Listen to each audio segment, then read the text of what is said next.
Everybody, welcome to the National Signing Day podcast. I'm your host, Coach Martin, and today we're going to be talking about 5 questions. So 5 questions, most of these questions you probably had in your head.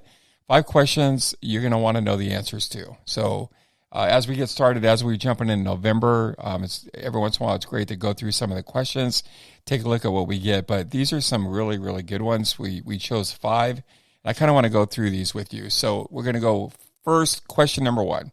If I'm not the best player on my team, can I still get recruited? Man, we hear this all the time. So sometimes it's not about finding the best player, it's finding the right player. And when you look at a coach's standpoint, let's say a college coach knows if they're good, they're going to be able to develop you. So whatever level you are right now, let's say as an example, like you're a football player. Well, when you're a senior, you're probably much more developed than when you were a freshman. So same with them. So in college, you're going to be much more developed than you were when you're a senior in high school. So they're looking for the right players, not just the best players. So the answer is, if you're not the best player on your team, can you still get recruited? Of course you can, 100%. So don't let that detour you. Number 2, if I'm good enough, college coaches will find me. That's probably one of the things that we hear the most. Listen, it's not easy getting recruited. For most people, there's a lot of stuff. There's a lot of things you got to go through. You have a lot of competition. Now with the transfer portal, it makes it even harder because college coaches, instead of maybe doing all the work that they had to do in the past, they just got to go on the portal and grab somebody, right? There's limited funding, so most schools don't have an unlimited budget to be able to, scout everyone across the country. So you have all these things that are kind of stacked up against you. So the truth of the matter is, if you're good enough, if you're a D1, if you're on the ESPN 200 list, if you're on those lists, yes, they're going to find you. But for most athletes, no, you're not going to be on those lists. You have to do the things.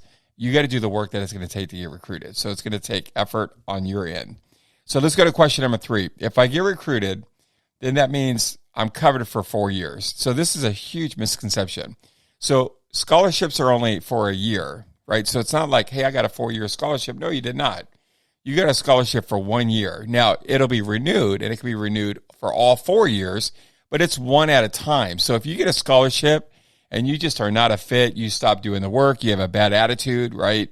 Your game goes in the toilet, any of those, they're not going to renew that. So it's 1 year at a time.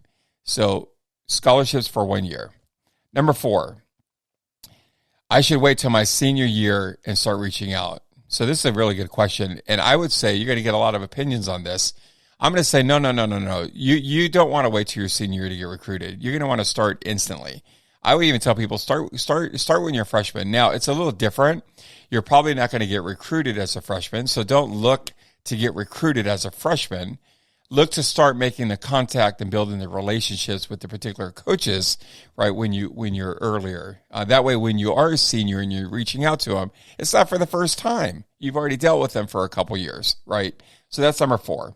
And finally, number 5, should I place my recruitment in the hands of my high school coach? I get this all the time. Hey, coach, I don't really need anything because, my high school coach is going to get me recruited. Here's the deal. If your high school coach gets you recruited, God bless them, 100%. But most high school coaches are not good at this space. Not at all. Now, most of them will tell you, it's not really my job to get Jimmy or anyone else recruited. Most coaches look at it that way. There are a few where they're an outlier and they want to go in there and they want to help and they want to get their kids recruited, but most of them do not, right? So don't leave your recruitment in the hands of somebody else. Even if you have a coach that is, very good in this space and he is an outlier and he's going to help you, or she, right? You still want to do the work, right? Don't leave it in the hands of somebody else. If you want to get recruited, you need to do the work. So those 5 questions, those are great questions. Hopefully you'll learn some stuff from them. Again, if you have any questions whatsoever, be sure to reach out to us. Go to nationalsigningdaypodcast.com. If you want to be on the show, go on the show. You can fill out a form as well. If you're trying to get recruited and you're having a hard time and it just hasn't happened for you, maybe you need to use better software. Do I know anyone that has great software? Absolutely. Go to haystacksports.com. Don't be a needle in the haystack. So until next time, I'm Coach Martin. I'm out.